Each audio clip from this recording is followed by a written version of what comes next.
নেশার ছোবলে ধ্বংসের পথে আগামী প্রজন্ম। প্রতিবেদন। মুরারি ও আশেপাশের গ্রামে দিন দিন বেড়ে চলেছে নেশার বিস্তার। হেরোইন, ব্রাউন সুগার, ইয়াবা কিংবা গাঁজা, এসব মাদকের ছোবল এখন গ্রাম থেকে শহর সর্বত্র ছড়িয়ে পড়ছে।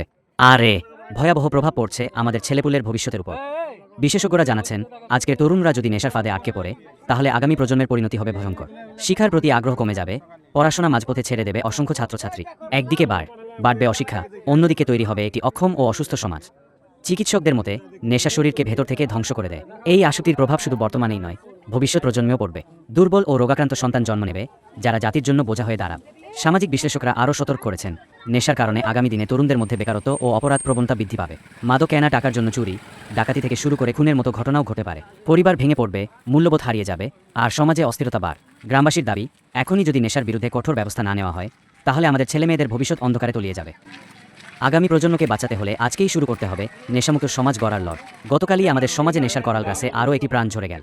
এক তরুণের অকাল মৃত্যু আমাদের আবারও চোখে আঙুল দিয়ে দেখিয়ে দিল, নেশা মানেই ধ্বংস, নেশা মানেই মৃত্যু। দিন দিন যেভাবে নেশার প্রসার বাড়ছে, তা সত্যিই ভয়ঙ্কর। শুধু একজন নয়, এভাবে আরও কতজন যে নির্বে মৃত্যুর দিকে এগিয়ে যাচ্ছে, তা আমরা ভাবতেও পারছি না। আজকের এই অবস্থা যদি বন্ধ না হয়, তবে আগামী প্রজন্ম, আমাদের ছেলেমেয়েদের ভবিষ্যৎ অন্ধকারে তলিয়ে যাবে। শিক্ষা হারাবে মূল্য, পরিবার ভেঙে যাবে, সমাজে শান্তির বদলে আসবে অস্থিরতা।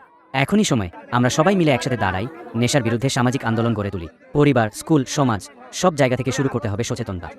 নেশা থেকে দূরে থাকুন, অন্যকেও দূরে রাখুন। কারণ নেশা নয়, জীবনকেই বেছে নিন। বন্ধুরা, নেশার এই ভয়ঙ্কর ছোবল থেকে আমাদের আগামী প্রজন্মকে বাঁচাতে আপনাদের মতামত খুবই গুরুত্বপূর্ণ। আপনারা কি মনে করেন? মন্তব্যে লিখে আমাদের জানাবেন। আপনারা কি মনে করেন আজকের সমাজ থেকে কিভাবে নেশাকে দূর করা যায়? আপনার মতামত আমাদের সবার জন্য। আপনার মতামত আমাদের কাছে মূল্যবান, কমেন্টে জানাতে ভুলবেন না।